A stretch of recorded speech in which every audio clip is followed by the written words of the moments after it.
This was the beginning of my breakthrough with Shadow. Now that he was starting to be a bit more compliant, I wanted to give him more exposure around another dog while being relaxed. Here I'm correcting because he's being defiant, he's not giving in. I follow through until he gives in, then I relax and I reward by massaging, petting, I get him to lay down. I want to keep him in this state, letting him know that he's doing the right thing. This minor correction coming up right here, I'm going to show in slow motion so you can see what I see.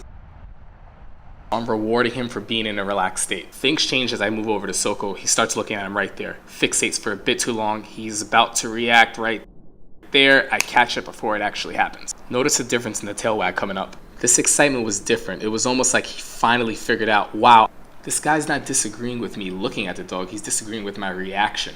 And then reconfirms it by looking at the dog again, turning away on his own, and going into that relaxed position. Me following through and petting and massaging him just lets him know, hey, you made the right decision, confirming what he finally figured out.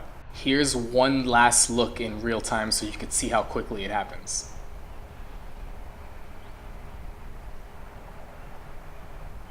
That's all it is right there. And look at that tail. He figured it out and did it on his own. For those of you that still might believe that if I didn't correct, nothing would have happened, here's a short clip of a similar situation where I missed the opportunity to correct. Notice the difference in the tail and the reaction from Shadow when not getting addressed for being in that wrong state. This is why I stress the importance of body language and being able to read and be aware of the problem at level 1 versus level 10 where most people begin to address it.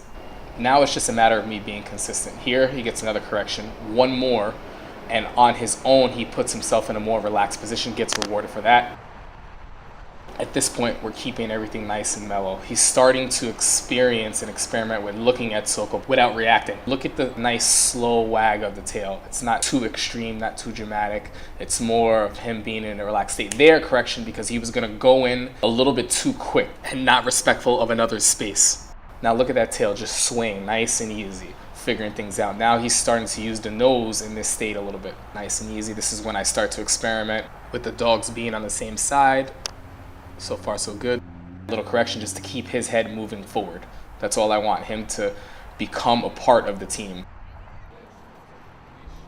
Here, drop the leash. Now we take the muzzle off. This is where I start realizing, wow, we've made really good progress. It's time to start incorporating the owners. Look at the difference here. I'm gonna sit him down. I'm gonna go pet Soko. He's gonna look at Soko. I'm gonna allow it because the state that he's in here while he's looking is healthy. It's a beautiful thing, amazing progress in such a short period of time. Now it was time to show the owners the progress, to give them the motivation needed in order to start to get them to do it on their own. And in the next video, part 6, you're going to see us do that.